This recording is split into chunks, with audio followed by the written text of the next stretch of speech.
We make contact once more with Danny Shaw, Professor of Latin American and Caribbean Studies at the City University of New York. Welcome to From the South, Danny. Thank you, Luis. Good to be here. It's always our pleasure. Danny, how can we describe what has happened today for Venezuelan peoples of the world that for 3 years have fought without rest for the freedom of Alex Saab? Yeah, for the first time in 75 or 76 days, anti-imperialist people, freedom-loving people in the world can have at least a small smile on their face that Alex Saab, a political prisoner of empire for over 4 years, is finally free. The U.S. government under Obama, under Trump, under Biden has done everything, the U.S. government to undermine Venezuela and its sovereignty and to kidnap one of its diplomats in Cape Verde. Then the long, arduous journey. Alex Saab was a prisoner in Miami, in one of the epicenters of reactionary, anti-Venezuelan, anti-Cuban, anti-Sandinista thought, and to have Alex back home where he should be, with the Noche Buena, with Christmas right around the corner. This is a beautiful thing. Of course, our hearts are still deeply hurt on the 75th day of a genocide against the Palestinian people. But as I said, at least there's some sense of justice, some sense of joy. The global class struggle pushes forth, but we have one of our deeply beloved brothers back home where he should be, with his wife, with his family in Caracas. Professor, how can we analyze this victory of Venezuela's diplomacy of peace with a government that has tried, as you were saying just a moment ago, by all means to destroy Venezuela? In the last chapter, they tried to discredit Venezuela, you could say, through a political trial against one of its diplomats, violating international conventions because Saab was fulfilling diplomatic function at the time of his arrest. Perseverance, persistence. How many people with his wife Camila and his whole team and Roy and everybody fought and fought and fought around the world and understood that Alex Saab's cause was the cause of humanity, of the 1/3 of the world's people who wake up every day under U.S. Sanctions, the Iranian people and the people of Zimbabwe and Cuba and Venezuela and China and Russia. Alex's freedom is emblematic of this multipolar world that we're all fighting for, even though the unipolar hegemonic U.S. model with its military extension, Israel, is dominating the situation, carrying out this Holocaust against the people of Gaza. This was really a victory because of the persistence.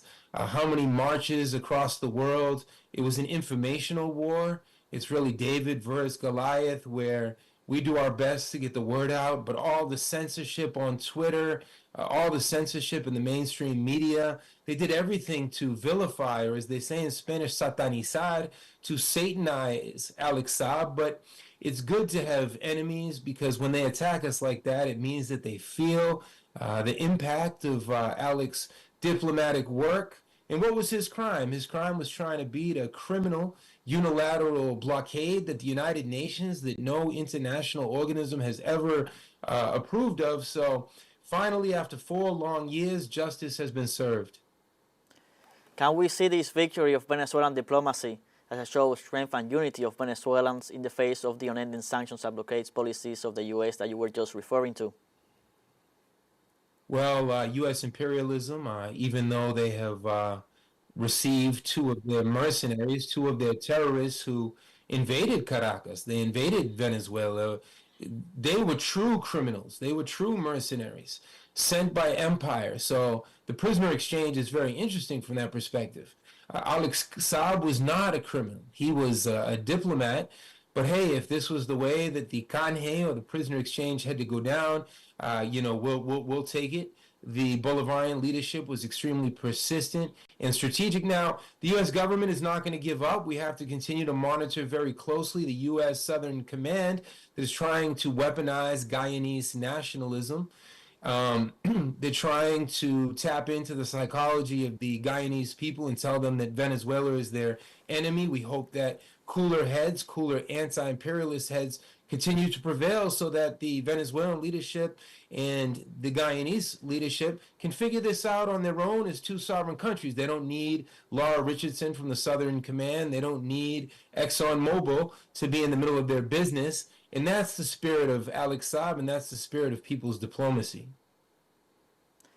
Danny, you were referring to different geopolitical situations that are happening right now in the world. You were referring to the situation in Palestine, the Israeli genocide. In terms of geopolitics, how does this move impacts the region and the world?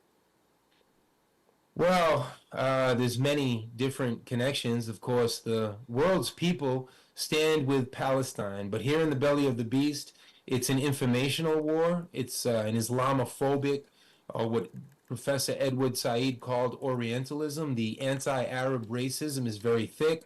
All of the headlines here are anti-Palestinian. They try to accuse every Palestinian, including the 1.1 million children of Gaza, many of whom can no longer breathe. It's a starvation campaign. It's a dehydration campaign. So it's very clear where the world's people stand. But the U.S., through the Secretary of Defense, Lloyd Austin, and Joe Biden, they continue with their genocidal diplomacy, giving the green light to the Israelis. It's really only the world's people that can stop this, because the U.S. and their military extension in the Middle East, Israel, are not going to stop. This is the 75th day of the 75th year of a Holocaust against Palestinian nationhood that has consumed how many lives? This is one of the greatest crimes we've seen of this century, of the past century.